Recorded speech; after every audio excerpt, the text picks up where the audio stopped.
हमको अद्वितीय धरोहर है, हमारी संस्कृति, हमारी विरासत।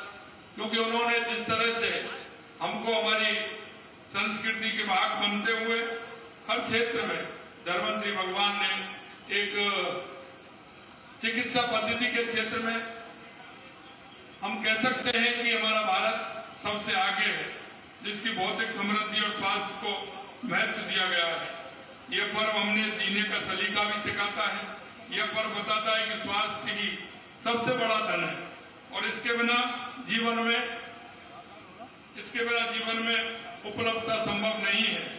इसलिए हम कहते हैं कि पहला सुख निरोगी काया, और पहला सुख निरोगी काया यह व्यक्ति के स्वास्थ्य पर पूरी तरह से हम ध्यान दें।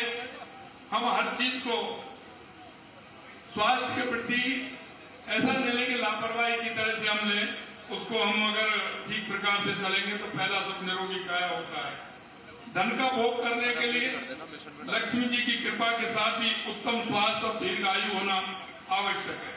भगवान धन्वंतरी को देवों का वैद्य कहा गया है, वो देव वैद्य हैं का पद हासिल भी उन्होंने आयुर्वेद से परिचय कराया।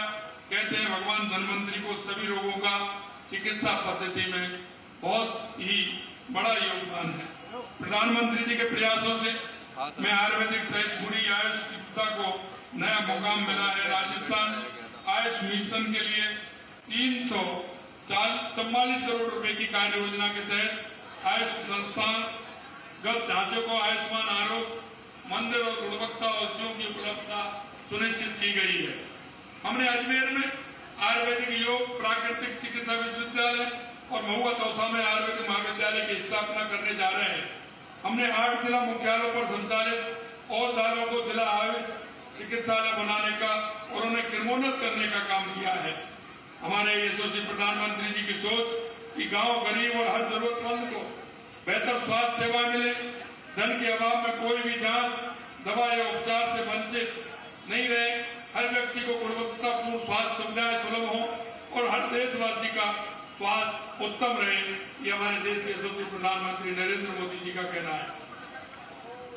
इसी संवेदनशीलता और मानवीय भाव के साथ आज भगवान धन्वंतरी की जयंती पर चिकित्सा संस्थानों का लोकार्पण शिलान्यास का कार्यक्रम हो रहा है।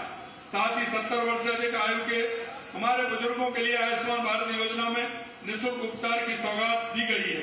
आज स्वास्थ्य की दृष्टि से उपयोगी कई अन्य कार्यक्रम भी की सौगात दी गई है। कोविड महामारी ने हमें कई सबक दिए हैं। दूरदर्शी प्रधानमंत्री श्री मोदी जी ने 21-22 में स्वास्थ्य संसाधनों को मजबूत ढांचा बनाने के लिए PM Ayushman Bharat health infrastructure mission योजना लागू की है। इसके तहत उपस्वास्थ्य केंद्रों के लिए भवन निर्माण, block public health unit, integrated public health lab, Ayushman आरोग्य मंदिर, क्रिटिकल केयर ब्लॉक निर्माण जैसे आधारभूत ढांचे के काम शुरू किए गए हैं।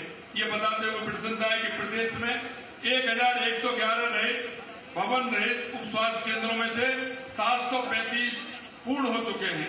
इसके अलावा 184 block public health unit, 33 integrated health lab, 519 शहरी आयुष्मान आरोग्य मंदिरों में 33 क्रिटिकल केयर ब्लॉक के कार्य जल्दी पूर्ण कराए लिए जाएंगे।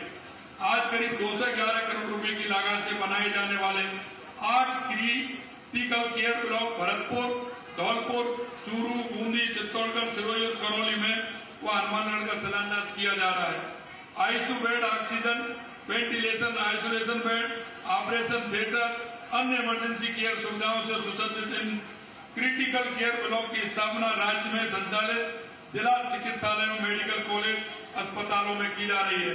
राजस्थान हेतु स्वीकृत 33 क्रिटिकल केयर ब्लॉक के लिए 867 करोड़ रुपए की राशि का प्रावधान किया गया है। साथियों, एक समय था जब जरूरतमंद वर्ग के लोगों के लिए बड़े अस्पताल में इलाज कराना सपना था।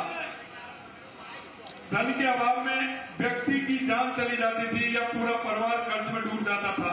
प्रधानमंत्री मोदी जी ने गरीब की पीड़ा को समझा और देशवासियों के लिए आयुष्मान भारत योजना को लेकर के आए।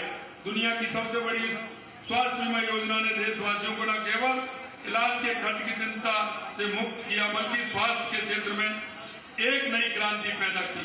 योजना का लाभ अधिकारिक लोगों को मिल सके, इस देखते हुए लगातार इनका दायरा भी बढ़ाया जा रहा है। हमारे बुजुर्ग इलाज के लिए किसी पर निर्भर न रहे, इसी भावना के साथ 70 वर्ष से अधिक के वृद्धजनों को इस योजना की निःशुल्क श्रेणी में शामिल किया गया है। इससे प्रदेश